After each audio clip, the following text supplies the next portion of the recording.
Boa tarde a todos. E hoje a gente vai explorar um pouco dessa obra. É uma obra de um teosofista, a gente vai apresentar ele. E esse teosofista ele escreveu várias, né? Foram mais de 30 obras. O nome dele é Rohit Mehta, certo? Ele nasceu em 1908. Salvo engano, ele faleceu já no final do século passado, né? Já quase 90 anos ele já tinha. Acho que foi em 1995. E ele já bem jovem, já começou a se engajar nos problemas da sociedade, da vida. Liderou greve estudantil, chegou a ser preso com 18 anos, né? Preso 5 vezes, acusado de participação de atividades políticas junto a Mahatma Gandhi, né? Com todo o processo de independência da Índia.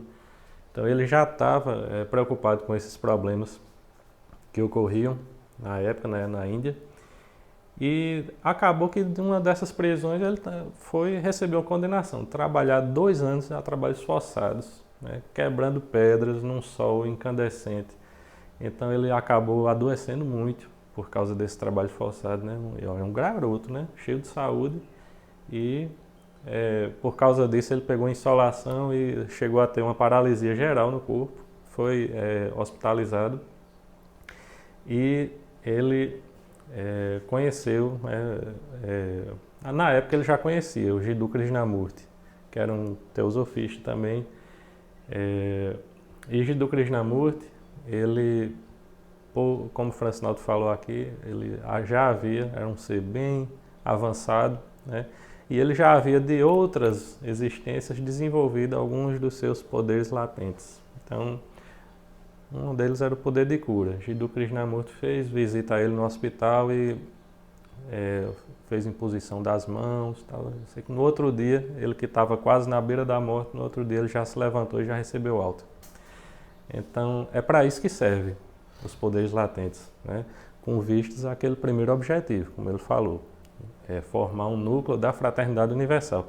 Se o seu propósito é desenvolver os poderes latentes do ser humano em benefício dos outros, com certeza os mestres e a literatura teosófica, isso vai te ajudar a encontrar o teu caminho. Mas o contrário é que o que prevalece sempre é o contrário, né? É você desenvolver para beneficiar a si mesmo. Então isso não é e nunca vai ser o que a teosofia vai querer dos seus estudantes, dos seus colaboradores. Então, ainda sobre o autor, né, Rohit Mehta, o livrinho é esse, A Ciência da Meditação.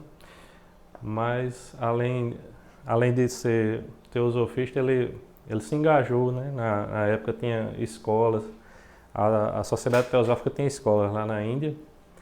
Ele foi secretário, foi um dos diretores de 2 escolas, uma era a escola para meninos, a Escola Teosófica Besant, e a outra era uma faculdade já para meninos, todas 2 em Varanasi. Aliás, Varanasi é a cidade onde ele viveu a maior parte da vida dele e terminou seus dias por lá. E, como diz aí, escreveu pelo menos 31 obras, entre livros, ensaios, artigos de teosofia. E a que a gente vai ver hoje é essa, né? A Ciência da Meditação. Por que ele colocou esse tema, assim, a ciência, né? A ciência da meditação. Ele abordou a temática de uma forma científica, de uma forma prática, e ele começou já fazendo essa reflexão. O que é que a gente vive buscando tanto, né? É uma busca incessante. O ser humano vive buscando, e na verdade ele não sabe. Ele nem sabe, né? É um estranho fenômeno, assim, de uma pobreza interna. A gente busca. Apesar de sermos favorecidos com, assim, uma abundância material que nunca foi vista em época nenhuma, né? A pessoa mais pobre de hoje em dia talvez seja muito mais privilegiada materialmente do que reis, do que faraós de outras épocas. Mas a gente vive nessa dicotomia, né? Uma pobreza interna, uma busca eterna por algo que a gente nem sabe o que é. E apesar disso, por fora, apesar de todas as dificuldades, a gente ainda não vive com dificuldades externas, né? E isso gera uma frustração, né? É uma frustração muito grande. E por essa frustração a gente acaba entrando de novo na corrida por mais dinheiro, por mais angariar mais, por ascender mais socialmente. E mais uma vez a gente se frustra e não consegue. E o que é que isso tem causado? Primeiro, a destruição do meio ambiente, né? Agora, recentemente, nessa semana, parece que o aquecimento global em 1,5 grau já está na probabilidade de 50% de acontecer. 50%. Até 2021 era 10%. Então veja o tamanho do estrago que a gente está fazendo. E 1,5 grau a gente pensa que é pouco, mas é suficiente para encher, derreter calotas polares, encher as grandes cidades litorâneas. É suficiente para causar muita seca em vários lugares, muita chuva, muita enchente em outros lugares. Então, tudo isso vem a se agravar muito e o ser humano não sabe uma medida de um parar, né? Não sabe aonde ele pode parar com isso. Por quê? Porque ele continua buscando por algo que ele nem conhece, algo que ele nem sabe o que é que está buscando. Os problemas que a gente tem no dia a dia muitas vezes decorrem dessa percepção do fluxo do tempo. Ora, o tempo parece avançar rápido demais quando a gente queria que ele durasse mais um pouquinho, sabe o quê? Nas experiências mais agradáveis, né? O tempo parece correr mais rápido.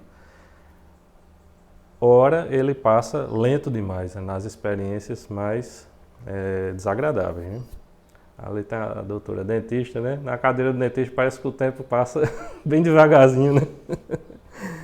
Então, o que é que significa isso? Porque o tempo cronologicamente não muda. As 24 horas da Terra continuam incessante o seu caminho, né? Então, o que é que significa isso?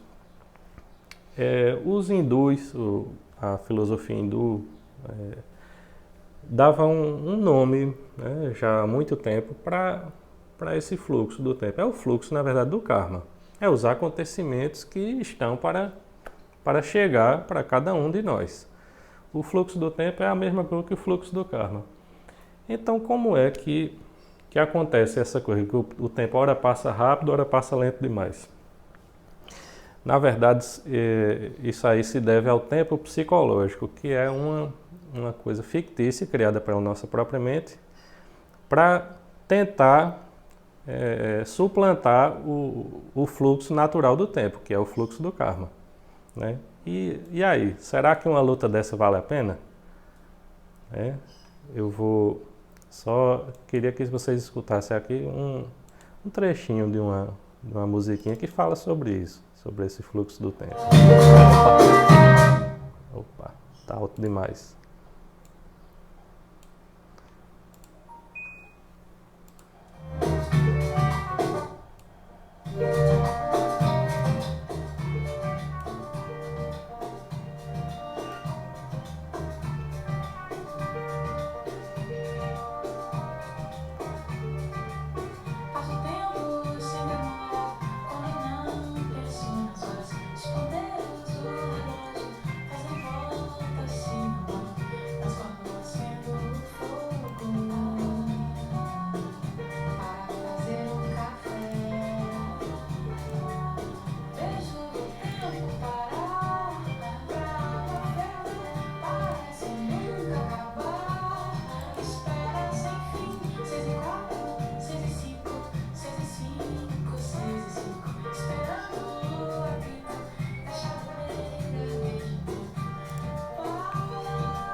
Pronto, era só uma ilustraçãozinha.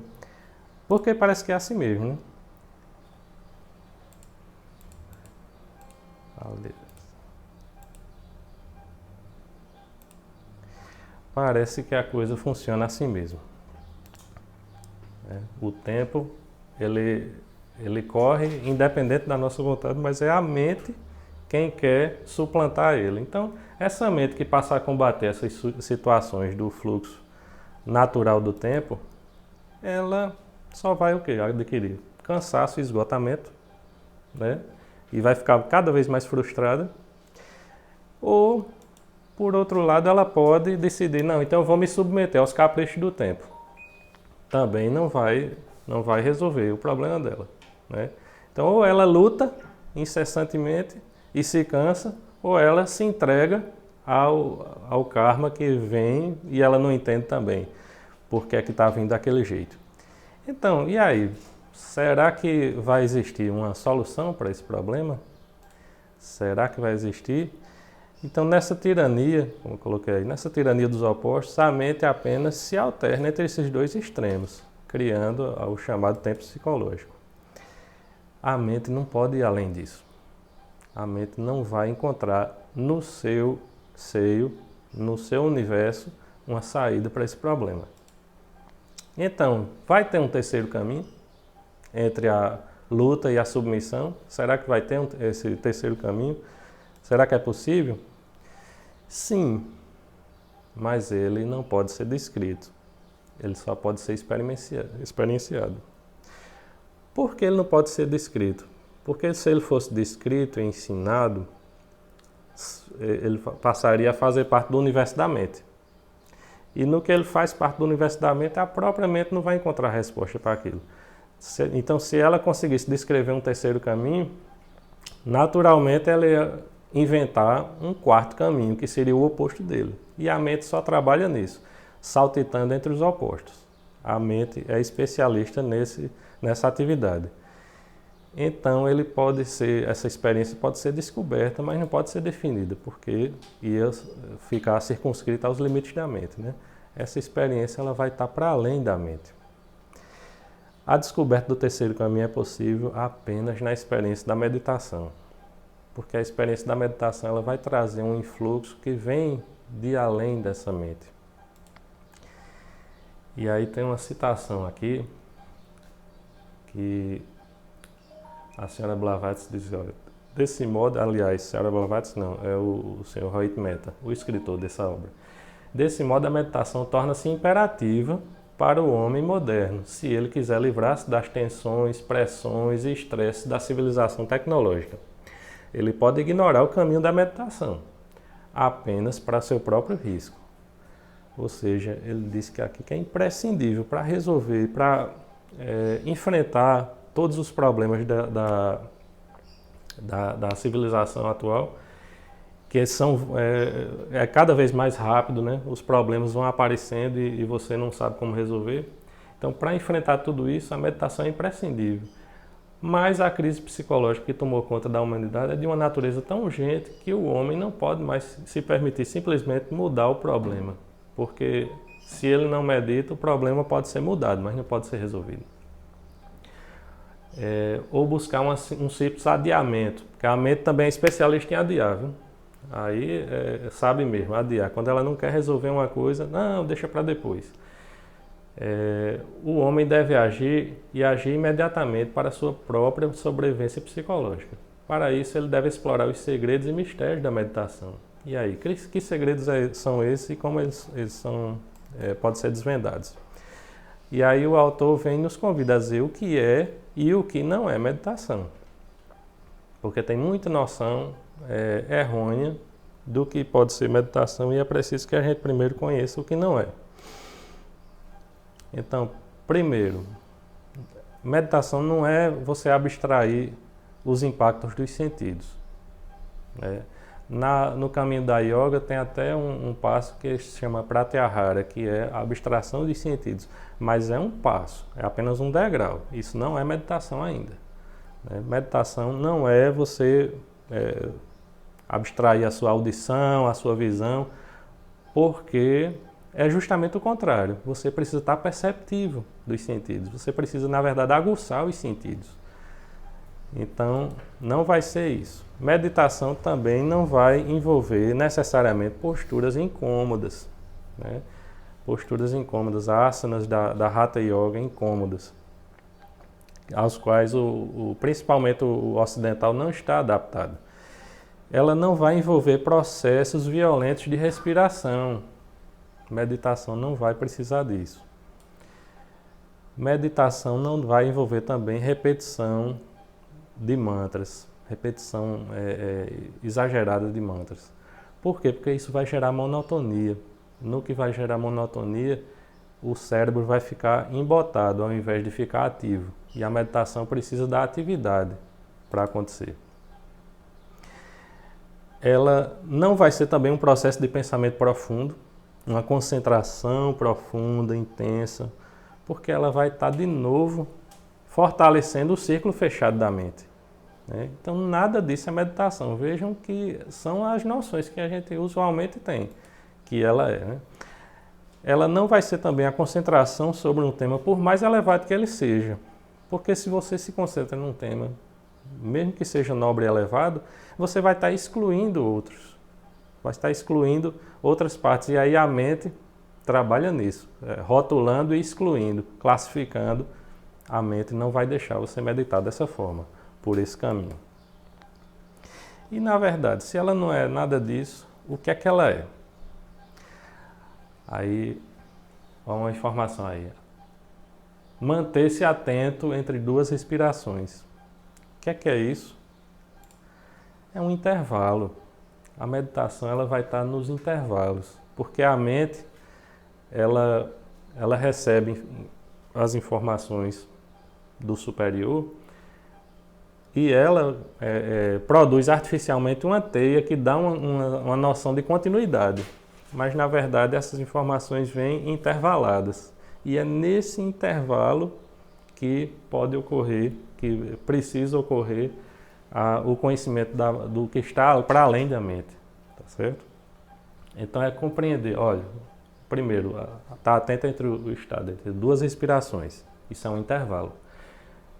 Compreender aquele estado em que o sono ainda não chegou, mas a vigília também já se foi, é um intervalo.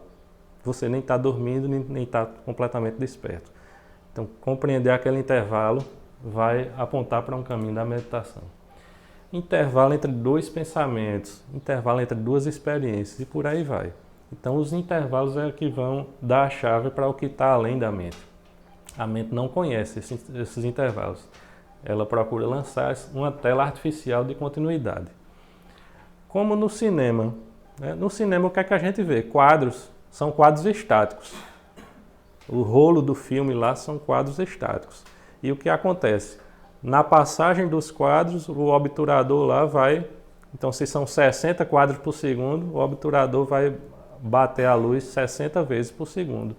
E aí vai dar a ilusão de uma continuidade. Mas, na verdade, a gente está vendo fotografias estáticas e intervalos entre uma e outra.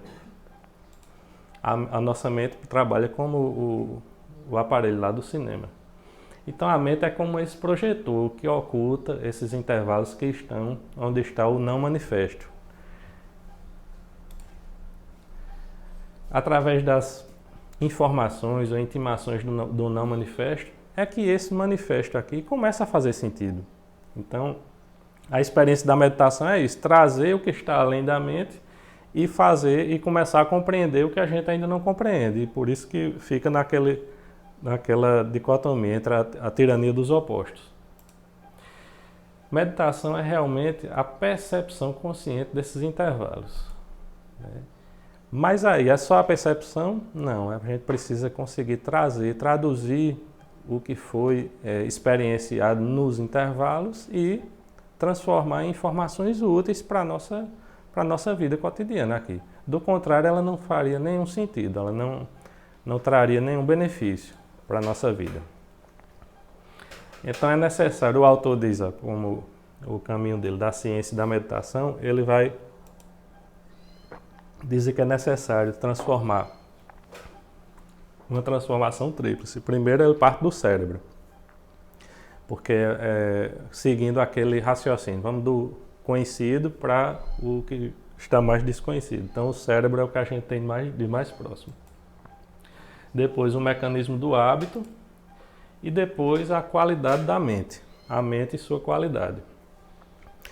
Nessa apresentaçãozinha, o escopo da gente aqui vai ficar circunscrito aos estudos do cérebro, tá certo? O que ele propôs para a transformação do cérebro. Porque o restante você teria que vencer toda a obra e não daria tempo da gente apresentar em apenas 1 hora, tá certo? Ia precisar fazer, nós podemos fazer outra, né, uma segunda parcela, uma segunda etapa dessa apresentação com os demais aspectos da tríplice transformação, tá certo? Então o cérebro, ele coloca ali, o cérebro e a mente são a mesma coisa?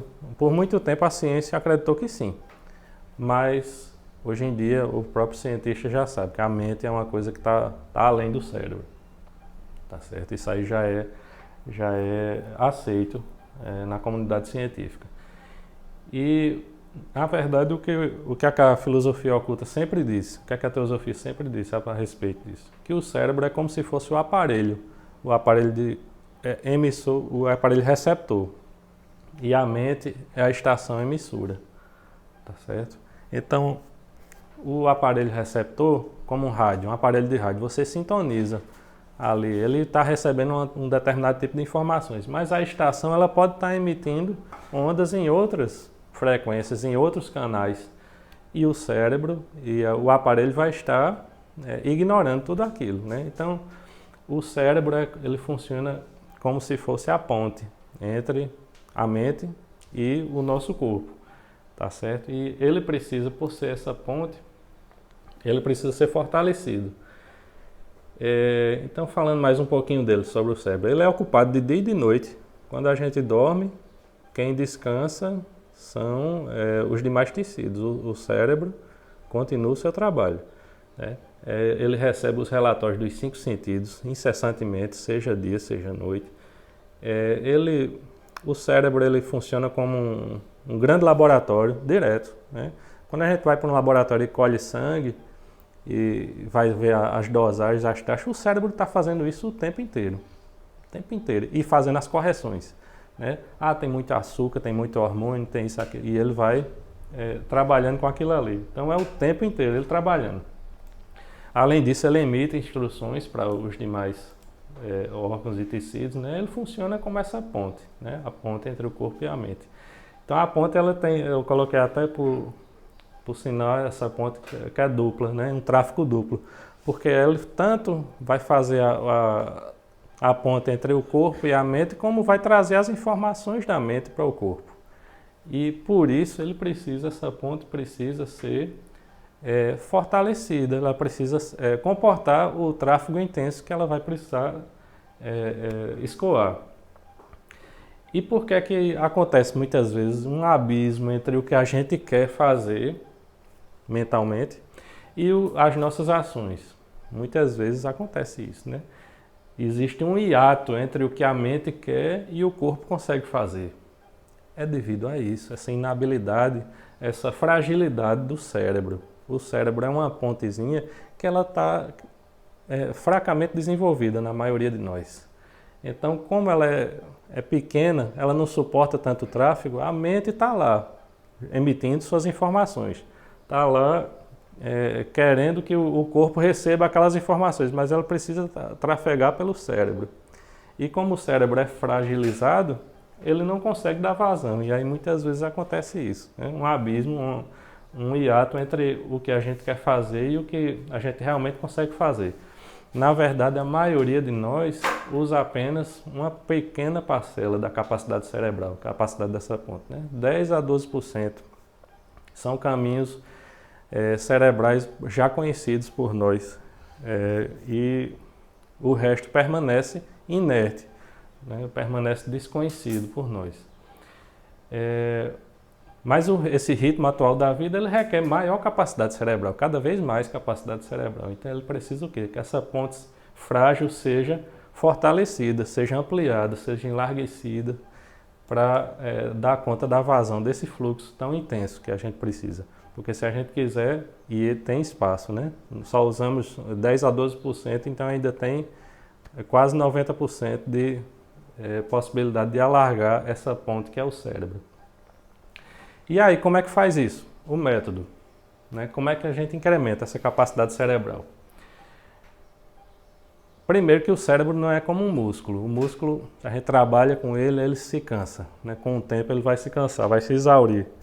Tanto que ele pode ficar, se você esgota totalmente a energia dele, ele não vai nem sair do canto, ou ele vai consumir a si próprio. Mas o cérebro não funciona assim. O cérebro não é um músculo, ele não se cansa. E porque ele não se cansa, na verdade, quando a gente tem a sensação de que a mente da gente está cansada, o cérebro está cansado, na verdade isso é o fruto de atividades tediosas que estamos fazendo. Se a gente está fazendo uma atividade que não é interessante para o nosso gosto pessoal, rapidamente a gente vai se esgotar. Mas isso não tem a ver com a capacidade do cérebro de trabalhar. Basta que você troque. Então, com o interesse, se você troca aquela atividade por outra atividade que você acha interessante, você pode continuar a trabalhar com aquilo quase que indefinidamente, sem sinais de cansaço. Então, essa citação de um cientista, que o próprio Hoyt Mehta colocou no livro. Quando o seu cérebro parece cansado após horas de trabalho mental, a fadiga está quase que certamente localizada em outras partes do corpo. Por exemplo, nos olhos, se você está lendo, nos músculos do pescoço, nas costas. Então você precisa se levantar para se alongar. Mas o cérebro em si pode prosseguir quase que indefinidamente o seu trabalho. Então, como é que a gente começa a incrementar essa capacidade cerebral? Primeiro de tudo, desenvolver novos centros de aprendizagem. Então, tudo que a gente já desenvolveu na nossa vida, que a gente já aprendeu, faz parte daqueles 10 a 12%. Então, já é o que a gente é o feijão com arroz, como se diz, que a gente já está acostumado. Quando a gente passa a desenvolver novos centros de aprendizagem, a gente vai começar a adentrar nos outros 90% restantes, né? Então, mas alguém vai dizer, eita, eu já passei do tempo, eu não vou aprender mais nada não. Já na idade que eu tenho, na verdade o autor diz que a idade não é impedimento. Por quê? Porque o contrário também acontece. Pessoas muito jovens às vezes desistem de aprender, né? Não quer mais, não quer aceitar novos desafios.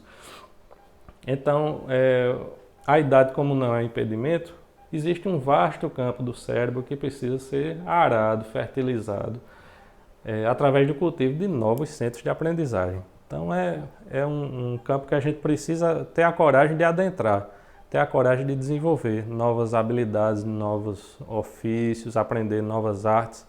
Então tudo isso vai fortalecer a nossa capacidade cerebral e nada disso é só para o nosso deleite. Isso é para incrementar a capacidade do cérebro para a experiência da meditação. Tá certo? Ora, mas se o cérebro não se cansa, por que é necessário, por exemplo, relaxar o sistema nervoso, como eu coloquei aqui, como o autor colocou no livro? É porque o cérebro, apesar do cérebro não se cansar, mas ele está interligado a uma rede de nervos e neurônios. Então os nervos podem realmente ficar tensos. A rede completa pode ficar tensa. Então o sistema nervoso ele precisa realmente descansar. Esse descanso pode vir do sono? Pode. Mas no dia a dia, durante o trabalho, você não pode parar tudo e agora eu vou esticar uma rede aqui, uma cama e me deitar para dormir. Não é. Não é assim que funciona. E à noite, nem sempre o sono é restaurador. Eu acho que todo mundo já passou por experiências em que você se acorda já cansado, né? Isso acontece por quê? Porque o sono, restaurador, ele precisa ser o sono sem sonhos. O sono com muitos sonhos e às vezes até pesadelos, ele pode, pelo contrário, trazer mais tensões ao sistema nervoso. E aí por isso que você acaba acordando com essa sensação de cansaço. Drogas, por exemplo. Algumas pessoas podem pensar, não? Drogas para relaxar o sistema nervoso. Ah, é um LSD, é uma maconha, é um chá, um haxixe. Olha, nada disso promove relaxamento. O que ele promove é torpor, é um entorpecimento, é diferente. Por que é diferente? Porque veja o exemplo dos animais, um gato, um cachorro, está bem relaxadinho lá, né? Experienciando uma sensação de relaxamento. Ao menor sinal de perigo, a vida dele, ele imediatamente se coloca em ação. Então isso sim é relaxamento. Mas se ele tivesse entorpecido, como pelo uso de drogas ou outros métodos, ele ia continuar naquele torpor e isso não significa que ele vai estar relaxando o seu sistema nervoso. Pelo contrário, depois que passar o efeito, vai vir um rebote, né? Um rebote que não tem nada a ver com relaxamento. Mantras repetitivos também têm o mesmo efeito. Mantras repetitivos têm praticamente o mesmo efeito de torpor que as drogas. Não é por aí que você vai conseguir o relaxamento, porque a monotonia promovida pelos mantras repetitivos vão causar esse torpor. Como já colocou aqui, a idade, se não é impedimento, porque os jovens decidem parar de aprender, né? Então, agora as técnicas de relaxamento.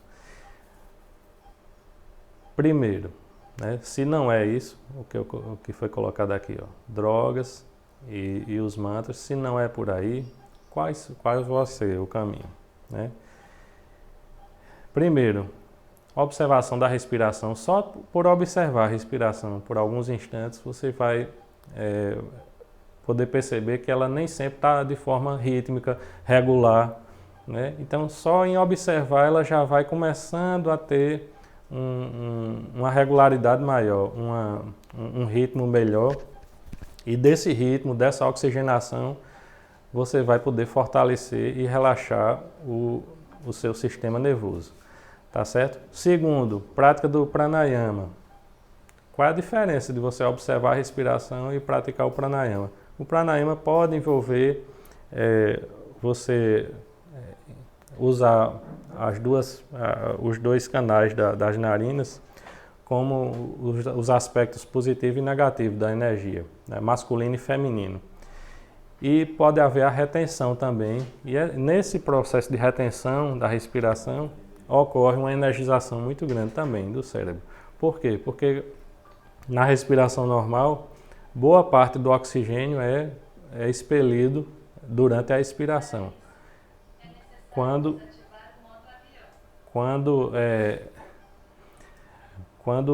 você retém a respiração através da Kumbhaka, aí o oxigênio ele é absorvido em bem maior quantidade, além da energia prânica, né, que vem junto com a respiração. Então, isso também pode promover o relaxamento do sistema nervoso. Postura de relaxamento também. Você pode adquirir através da yoga, passar por uma postura de relaxamento. Tem uma chamada Savasana, que traduzindo não é nem tão bonito, é a posição do cadáver, mas na verdade é você ficar deitado no chão, barriga para cima, de costas, com as mãos um pouco afastadas do corpo e promover a sua respiração da forma o mais lenta possível. E os pensamentos que aparecerem, não dá atenção para eles. Pronto. Só isso já vai. Olha, a posição da Savasana. Mas e aí, no trabalho, você vai poder fazer isso? Nem sempre, né? Mas pode ser que no seu trabalho você tenha uma poltrona que pode reclinar um pouco. E ela vai fazer um efeito parecido, né? A cadeira é reclinável. Então, outra técnica de relaxamento, mudança de ocupação. Eu não sei se vocês conhecem, uma técnica de estudo uma técnica de estudo até, que é a chamada Pomodoro. A técnica Pomodoro, ela foi desenvolvida por um italiano que propôs o seguinte: um cronômetrozinho com 25 minutos de intervalo de tempo, e aí naqueles 25 minutos que você se concentre o máximo na sua atividade. Parou os 25 minutos, o cronômetro apitou lá, você vai dar uma pausazinha, uma pequena pausa de 5 minutos, e aí você, nessa pausa, você não deve continuar na sua atividade, você deve mudar para outra atividade. Então, só em mudar essa atividade você já vai relaxar. Por quê? Porque os impulsos que vêm ao longo de um mesmo caminho nos nervos, eles exaurem, né? Você, quando está concentrado em um determinado tipo de atividade, só naquele, é como que você só tem um circuito ali funcionando, só um caminho funcionando. Então, ele fica exaurido com o tempo. Por que que as aulas, por que que as palestras, inclusive, não podem, não deveriam durar horas e horas? Porque existe essa exaustão do sistema nervoso, da audiência e do próprio palestrante. Então, é bom, é importante que haja essa quebra, porque, ó, mais uma vez, a gente está falando de intervalos, né? É bom que haja essa quebra, e a quebra aqui através da mudança, a simples mudança de atividade, você se levantar, você tomar um copo d'água, você conversar com alguém, pronto, deu aqueles 5 minutinhos, você volta com um vigor muito grande, porque aquele caminho que você estava usando, preferencial no seu cérebro, ele já está relaxado e descansado de novo. Olha um exemplo aqui, Winston Churchill, né? Que foi o primeiro-ministro da Inglaterra na época da Segunda Guerra Mundial. Olha a gravura aqui, o que é que ele está fazendo? Está pintando. Diz que ele, na hora de tomar uma decisão muito importante, que ia afetar não só a Inglaterra, mas talvez o resto do mundo, nessa hora de grande pressão, ele pedia um tempinho lá, aí se virava e ia dar umas pinceladas na pintura dele. E só isso, né? Só um tempinho que ele passava ali, quando voltava ele já estava com a cabeça revigorada e tomava uma decisão muito mais sábia do que o faria em uma atividade na pressão, né? Na total pressão. Olha outro exemplo aqui, Mohandas Gandhi.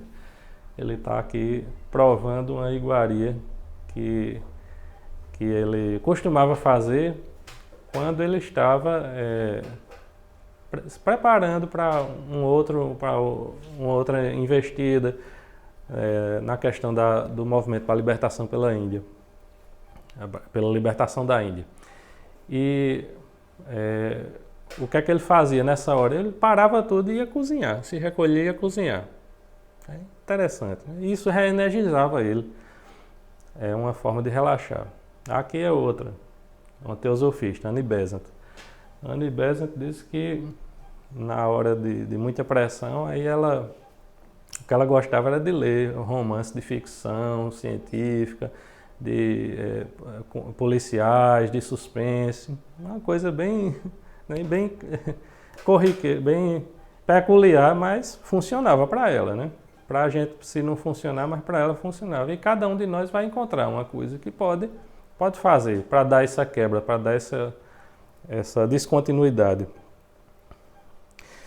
E aí, depois de relaxar, vocês veem que está sendo um processo, né?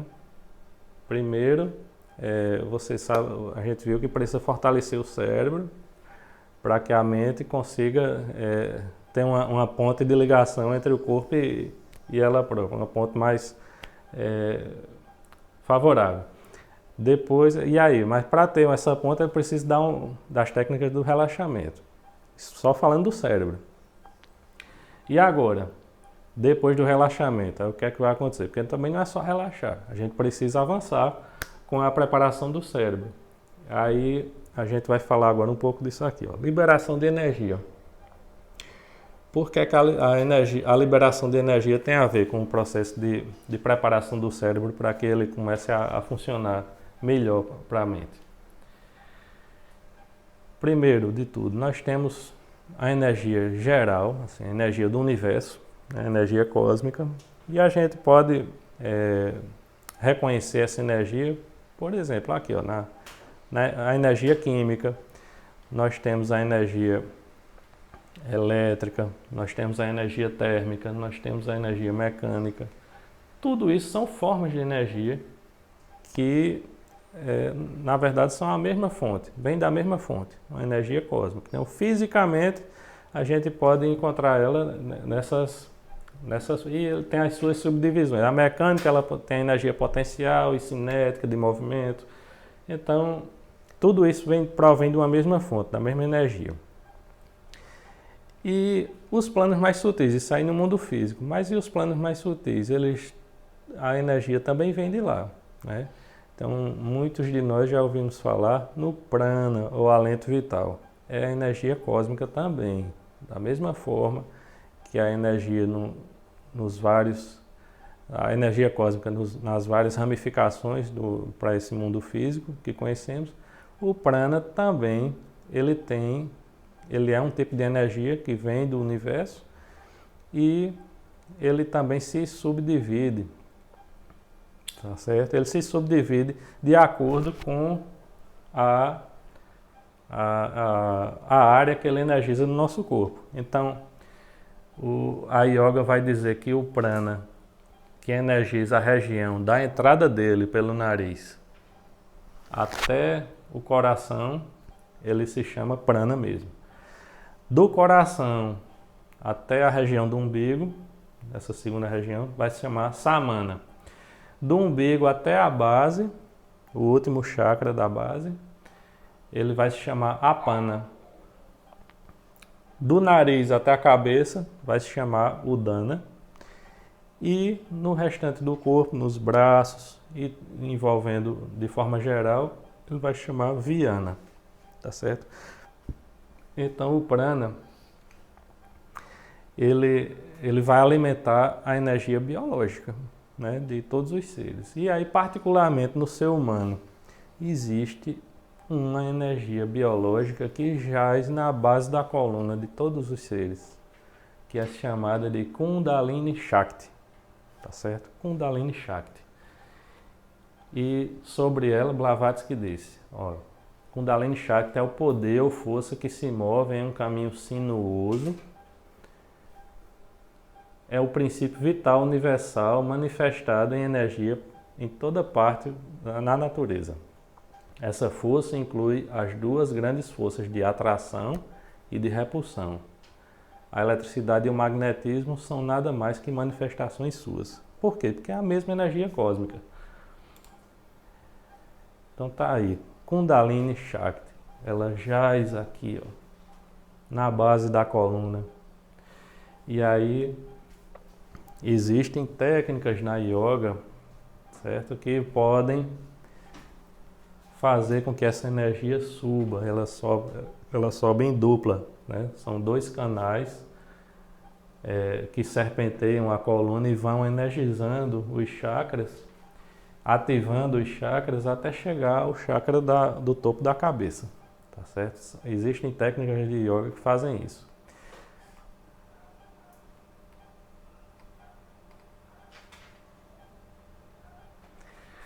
Então, no despertar da Kundalini, existe uma liberação grande de energia. E a gente precisa dessa liberação de energia para a experiência da meditação. Kundalini Shakti é o aspecto feminino da energia. E ela sobe ao encontro de Shiva, que é o aspecto masculino. Shiva vai estar no chakra do topo da cabeça, no chakra coronário. Mas aí, o senso comum diz o quê? Que é perigoso, né? Mexer com Kundalini. Isso é loucura, não vá não, é perigoso. Será que é? Sim ou não? Ou é sim e não também? Pela metodologia do Tantra e da Hatha Yoga, o que acontece? Ele vai exigir asanas bem executados, né, que são posturas físicas para nós ocidentais muito incômodas. Ele vai exigir um pranayama muito bem feito, né, com retenção e direcionamento da respiração, o Kumbhaka. Ele vai exigir mudras, que são gestos físicos, principalmente da boca e dos olhos, tá certo? E uma purificação natural, que aí é óbvio, né? Uma purificação do corpo. Certos alimentos, certas bebidas não vão ser interessantes para o despertar da Kundalini. Mas tudo isso aí, ó, asanas muito duros, né? Pranayama, mudras, tudo isso são práticas austeras muito severas e elas requerem, com certeza, muito tempo e a presença física do instrutor, de um instrutor. Se não tiver isso, aí realmente o despertar da Kundalini vai ficar perigoso. Então não vamos nos aventurar a pegar um tratado de Hatha Yoga ou de Tantra e querer nos aventurar sozinhos, porque aí é como se você fosse saltado em um paraquedas sem um instrutor e só tendo umas aulinhas teóricas, né? Não é assim, não se pode se aventurar dessa forma. Então, no processo da Tantra e da Hatha Yoga, o que acontece? O que acontece para o despertar da Kundalini? O autor aqui, ele disse que o prana, que ela entra pelo nariz, ele vai descer e vai ao encontro de apana e vai fazer uma fricção violenta, e isso repetidamente, com o pranayama, com o kumbhaka, com o asana aí bem feitinho e com o instrutor ali do lado. Isso vai ser feito várias e várias vezes, mas é um processo violento, é um processo antinatural. E aí o calor gerado vai despertar violentamente também a Kundalini. E ela, no que desperta, ela vem energizar os chakras e vai desenvolver os siddhis inferiores. O que é que são siddhis inferiores? São os poderes latentes do ser humano, mas que por vezes vão ser usados de forma egoísta. Tá? Os siddhis inferiores, eles... Talvez eu tenha colocado aqui, ó. Poderes superfísicos, clarividência, telepatia, clareaudiência, poder de persuasão, né? Tu quer dizer alguma coisa? Levitação. Poder de levitação. Então, tudo isso, ele é muito atrativo, né? É muito atrativo para pessoas que querem se valer desses poderes de forma egoísta, né? Então, vão e se aventuram, vão se imiscuir pelo caminho da Tantra ou da Hatha Yoga, tá certo? Mas, olha as consequências, ó. Ela pode, no momento em que ela vai energizar os chakras e vai ativar os chakras e vai promover o desenvolvimento dos poderes superfísicos. Tudo bem. E quando ela chegar aqui, que encontrar a energia de Shiva, aí o cérebro não está acostumado com isso. Então, como o cérebro não está acostumado com isso, ele não entende o que é que está acontecendo e muitas vezes ele se desequilibra e a pessoa não volta mais vai ficar com os parafusos soltos para o resto da vida. Tá certo?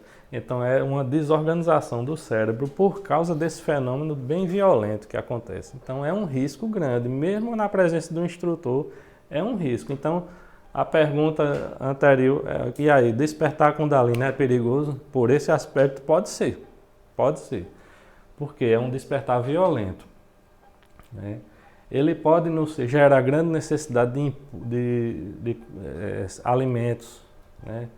De saciedade na comida e também na atividade sexual. Então, são consequências desastrosas para a pessoa que pode acontecer com o despertar violento da Kundalini, através desse método, né?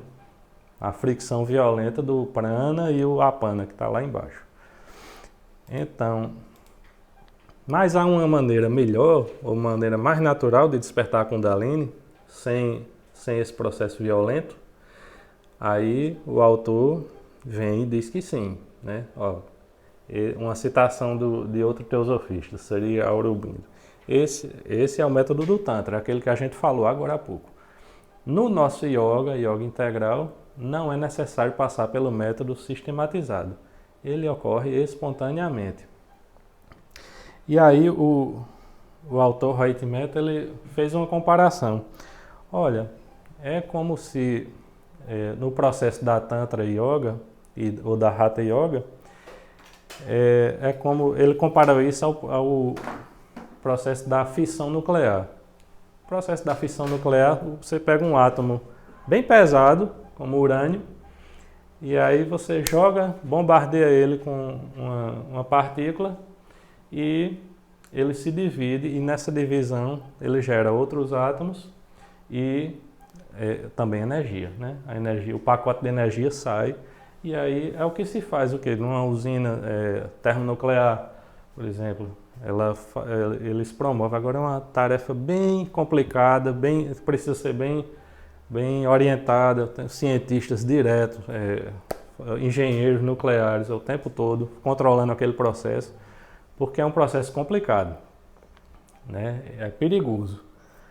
Aí o autor comparou o processo natural ao processo da fusão nuclear, que é um processo que libera uma quantidade muito maior de energia do que o da fissão, e são átomos assim leves, né, que se juntam devido para poder você juntar um átomo leve a outro átomo leve, você tem que fornecer uma quantidade de calor grande, mas depois que ele se junta, aí a liberação de energia é muito, muito maior.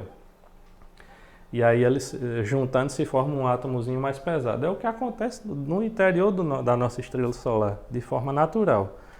2 átomos de hidrogênio se juntam e formam um átomo de hélio, né? Aliás, hélio é o nome do próprio astro, né? O Sol. Então, o despertar forçado é esse processo mais complicado e perigoso, né? E o despertar natural, tá aí, o Sol há quantos bilhões de anos está lá funcionando certinho, né? A gravidade empurrando ele para dentro e ele lá promovendo a fusão nuclear e gerando energia para todo o sistema, né? Sem problema nenhum. E aí, como é que a gente vai fazer esse despertar natural, então? Aí, né, se existe a possibilidade de ter um despertar natural da Kundalini, como é? A grande pergunta é como? Como é que isso é possível? E aí ele vem introduzindo essa temática, a alegria na vida espiritual. Então, uma pergunta que a gente pode se fazer, crescer espiritualmente implica necessariamente dor e sofrimento? Porque quando a gente vê o exemplo dos grandes seres, aí passam por muito sofrimento mesmo, né? Os seres mais evoluídos passam por muito sofrimento e aí fica essa impressão, eita, os santos, os grandes seres, é todo um mar de sofrimento. Mas será que é isso mesmo? Ou, se a gente olhar a vida dos santos e dos místicos, eles não falavam só em sofrimento, não. Eles falavam muito em alegria, uma vida muito alegre e prazerosa, né? Então, a Kundalini Shakti, essa união de Shakti, que está embaixo, do feminino, com Shiva, ela deve ser, assim, realmente forçada e violenta, ou pode ser de uma forma natural? Aí ele vai dizer, olha, felicidade e alegria, as experiências nossas de felicidade e alegria geralmente traz o quê? Uma expansão de energia, uma expansão de consciência, né? O contrário acontece na experiência de dois sofrimentos, né? Você geralmente vai querer se recolher, vai ficar mais introspectivo, né? Você não vai estar com aquela energia disponível, né? Então vai ter um recolhimento da energia, uma contração. Então, seguindo esse raciocínio, o que acontece é que em momentos de grande felicidade que nós experimentamos, um pouquinho da Kundalini é liberada. A Kundalini não precisa subir toda de uma vez, não. Ela pode vir um pouco, tá certo? E esses momentos de felicidade significam que essa Kundalini teve um pouco de ascensão e que ela conseguiu estimular bem o cérebro, até a ponto de energizar ele e que você tivesse essa experiência de alegria. Mas o que acontece é que a energia logo é dissipada, né? Depois que você sente a alegria, essa energia é dissipada, ela é perdida. Como um circuito elétrico, um resistor dissipa a energia. E aí, se ela dissipa a energia, o cérebro não vai ter disponível mais, né? Você sente, então é por isso que aqueles momentos de alegria, aquilo passa logo e cadê? Cadê o efeito disso, né? Vai ficando. Por quê? Porque a energia é dissipada. Então a pergunta é, como é que a gente libera essa energia naturalmente, em maiores quantidades, e evitar esse processo da dissipação? Aí é onde está chegando os finalmente do autor aqui, em relação ao cérebro.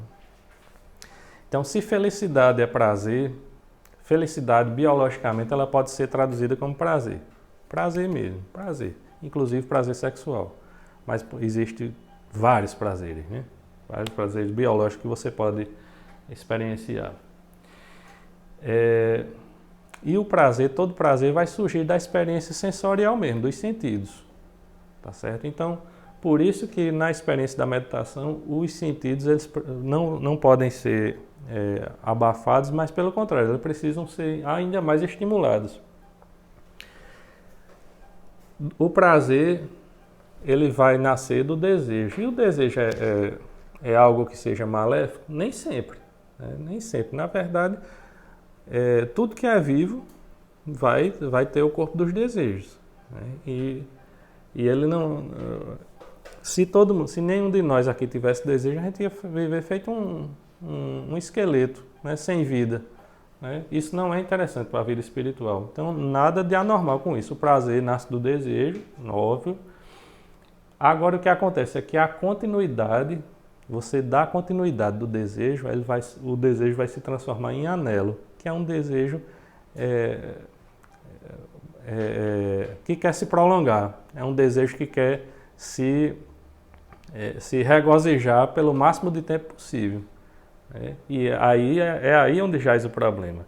Então, no prazer, quando o prazer acontece e você não dá continuidade a esse prazer, você sente o prazer e depois tem a capacidade de parar com aquela experiência prazerosa, no momento em que ela está sendo prazerosa, né?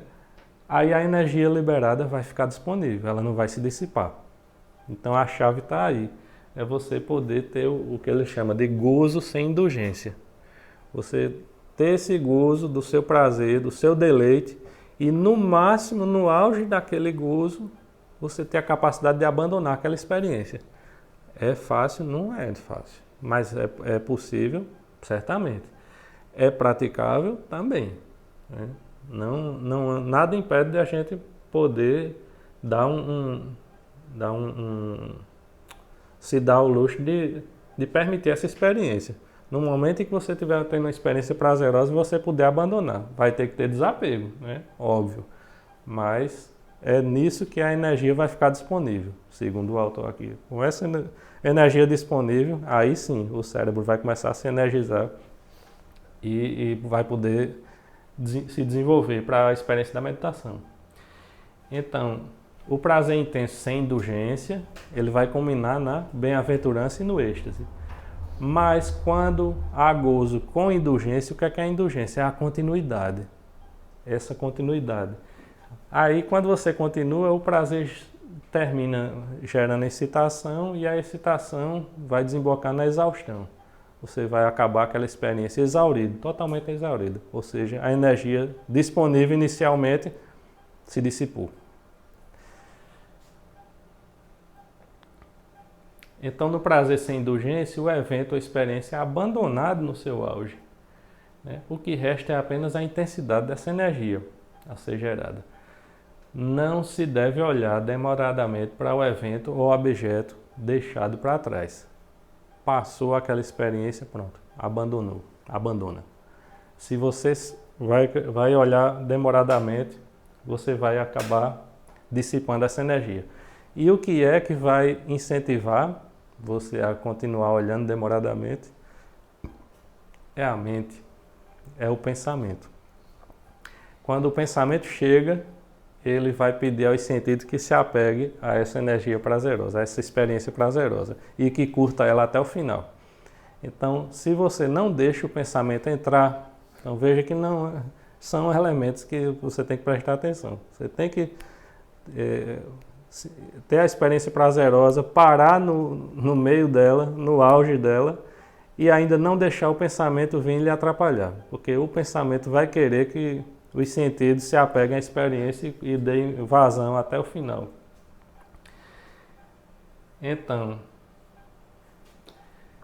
Então é isso. A ativação dos chakras através do método, do processo mais violento, ele vai vir de baixo para cima. Aqui é outra diferença desse processo.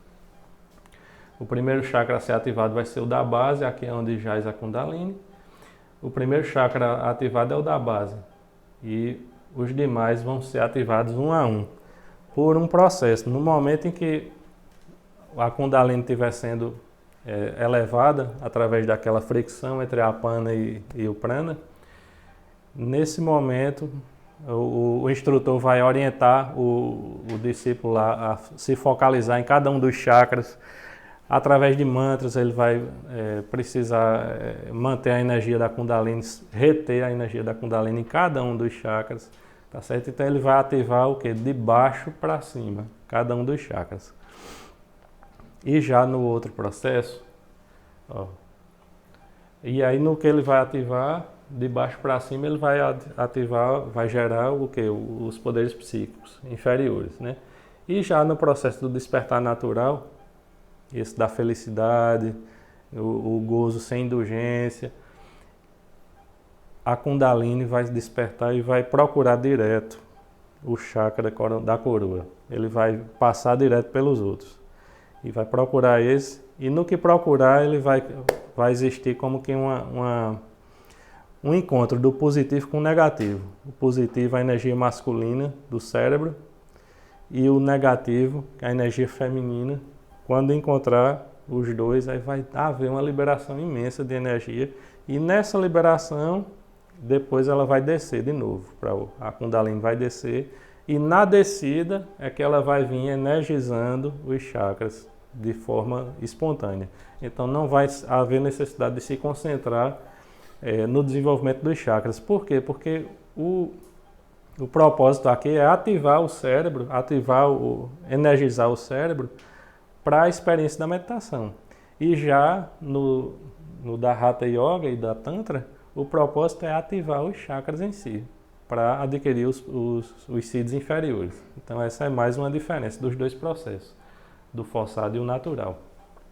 Aqui eu coloquei uma imagem de um casal, né, dançando assim, para representar o princípio masculino e o feminino. Quando a Kundalini, quando a experiência, o que acontece? Quando a experiência do prazer sem indulgência conseguir energizar o cérebro, ele vai adquirir um potencial, o chakra da coroa aqui vai adquirir um potencial grande, e esse potencial vai naturalmente atrair a Kundalini direto para ele. É como um imã, tá certo? Então é como eu representei aqui como um casal, o princípio masculino convidando gentilmente, sem violência, a Kundalini a se achegar para ele.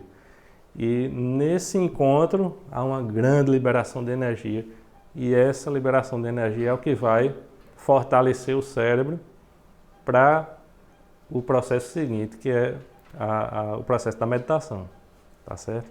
Então, o que a gente tinha que conversar com isso era hoje era isso, e o que acontece? A gente ficou ainda no primeiro aspecto da tríplice transformação, que é o quê? O cérebro. Então, trabalhando o cérebro dessa forma, a gente vai passar agora para o segundo aspecto, que é o mecanismo o mecanismo formador do hábito, e por fim a transformação da própria mente. Mas são passos que precisam ser dados para a experiência da meditação de forma mais prática, científica, tá certo?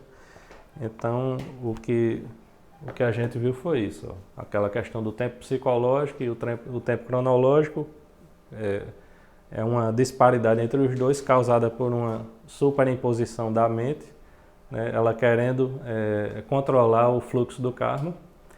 Depois vimos o que é e o que não é meditação, né? Meditação não é nada do que o senso comum coloca. É a abstração dos sentidos, é você se concentrar num tema, nada daquilo, né? Na verdade, meditação é o quê? É essa experiência dos intervalos, né?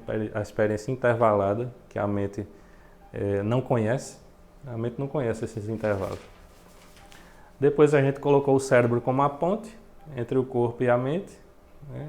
E essa ponte precisa ser fortalecida, porque ela é muito fragilizada, né? Só é usada 10% do potencial do tráfego dela. E em seguida, o processo do relaxamento é necessário para a ativação de todo o sistema nervoso, deixar ele preparado para a experiência seguinte. E depois a gente veio falar da Kundalini, né?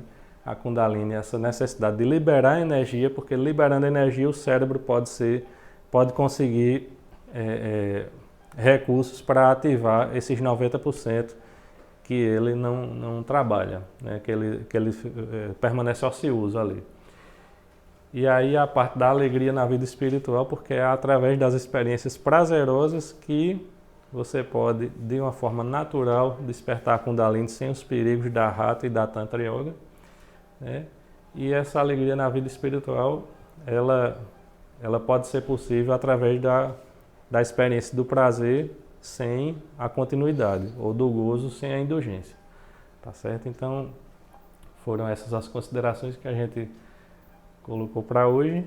E se vocês tiverem alguma coisa a comentar, perguntar ou acrescentar, a gente está disponível para concluir o debate.